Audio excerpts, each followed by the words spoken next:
그다음에 이제 모의고사 활용 방법. 자, 이 모의고사 활용 방법 이 중요한 부분이라고 생각이 드는데, 모의고사를 어떻게 활용할 것인가.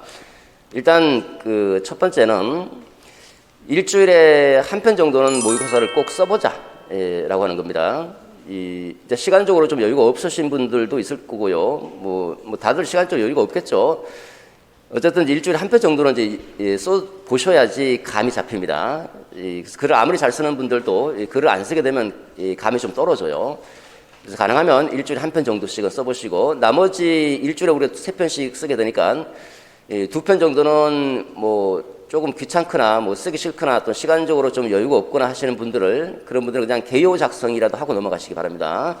아마 직강에 참여하시는 선생님들은 이제 참여하시니까 아마 3편 다 쓰게 될 텐데, 인강 들으시는 선생님들 좀 강의가 좀 밀린다 이런 분들은요, 또는 직강생분들 중에 조금 지각했다 하는 분들은 해설 듣기 전에 반드시 개요 작성은 해보셔야 됩니다.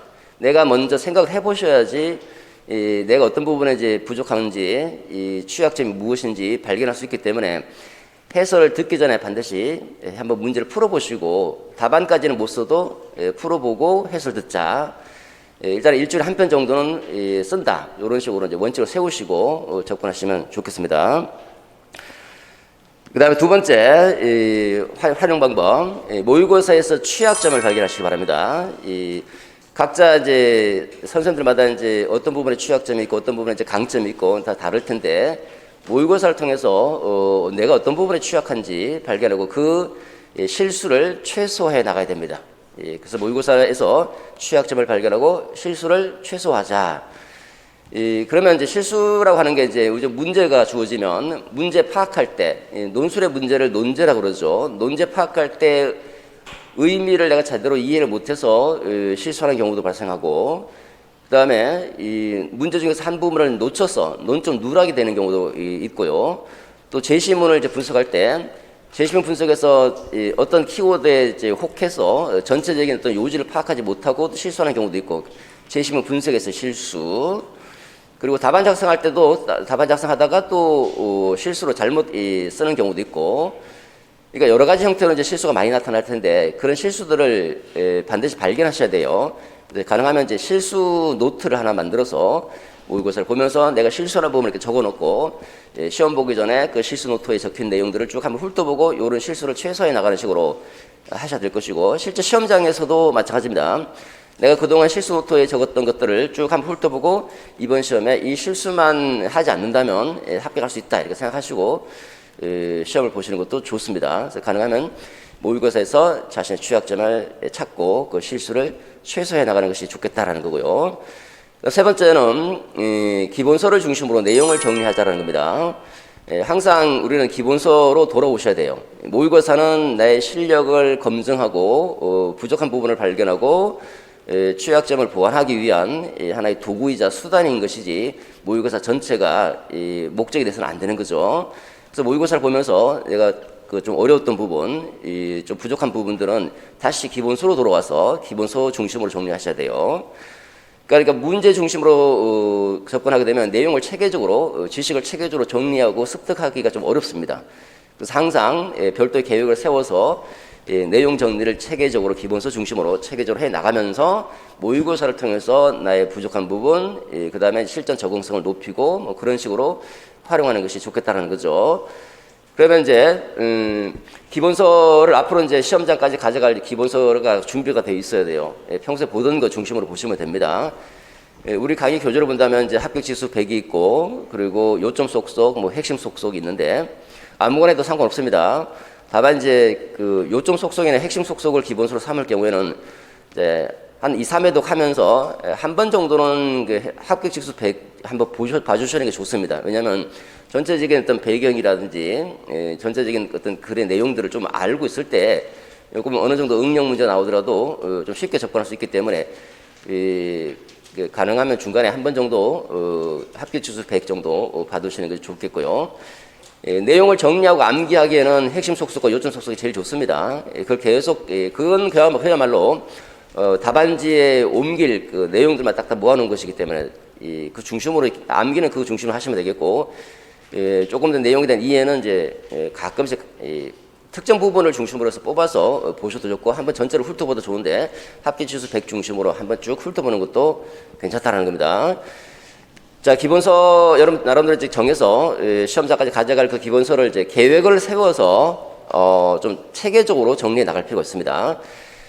자, 우리가 이제 9월, 10월, 11월까지 한 2개월하고 한 보름이나 20일 정도 남아 있을 텐데요.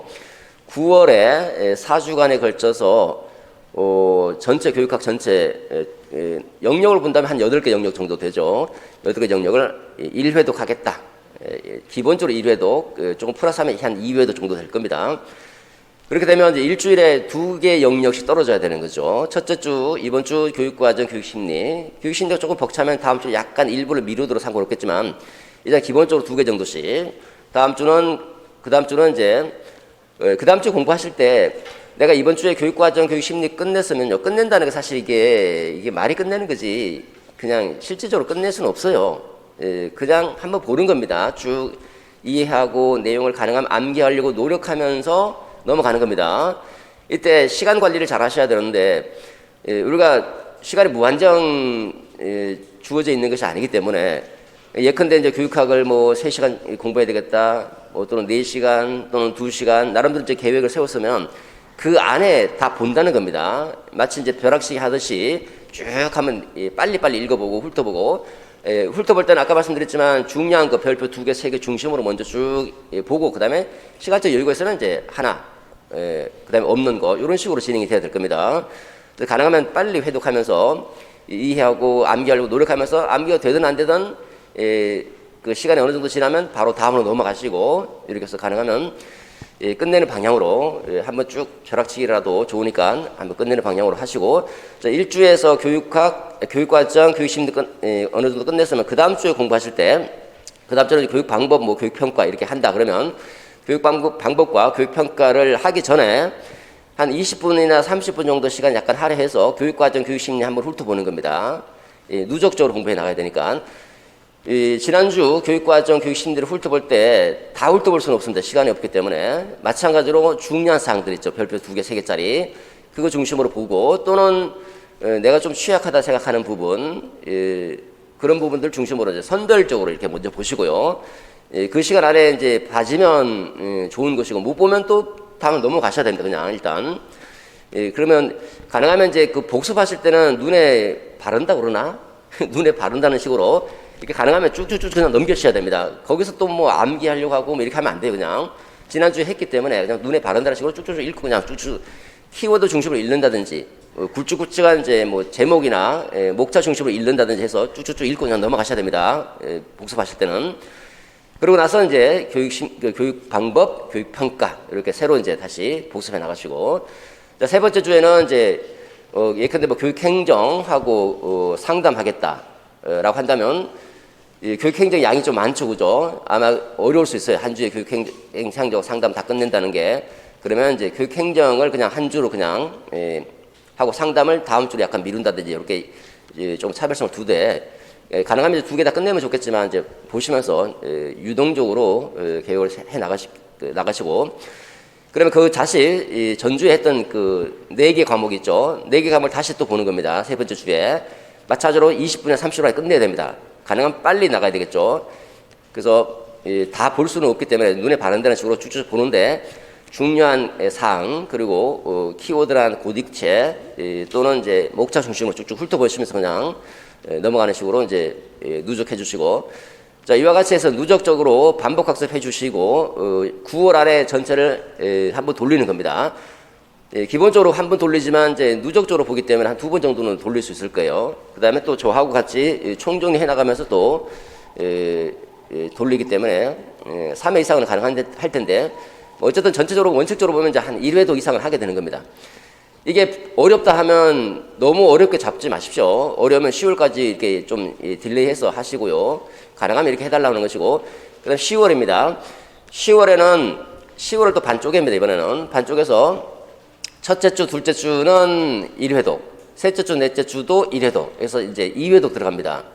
이게 벅차죠, 그죠? 그러니까 첫째 주는 이제 4개씩 끝내야 됩니다. 4개, 그 다음 주 4개 끝나고, 그 다음 셋째 주 4개, 4개 끝나고.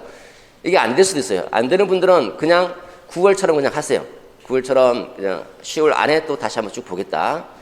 되시면 이렇게 반반 나눠서 한 번씩 이렇게 보시고 11월입니다. 11월은 한 셋째 주 정도 남아있죠. 그러니까 첫째 주하고 둘째 주 2주에 걸쳐서 한 번 봅니다. 2주. 여러분 전공도 그렇게 잡으세요. 전공 양이 많으면 조금 이제 여유 있게 잡으시되 가능하면 여러 번 돌리면서 들어갈 수 있도록 2주에 걸쳐서 한번 끝내고 그다음에 마지막 주 한 4, 5일 정도 잡아서 또 한번 끝내고 그다음에 시험 전날 한 이틀 정도 잡아서 교육학 전체 끝냅니다.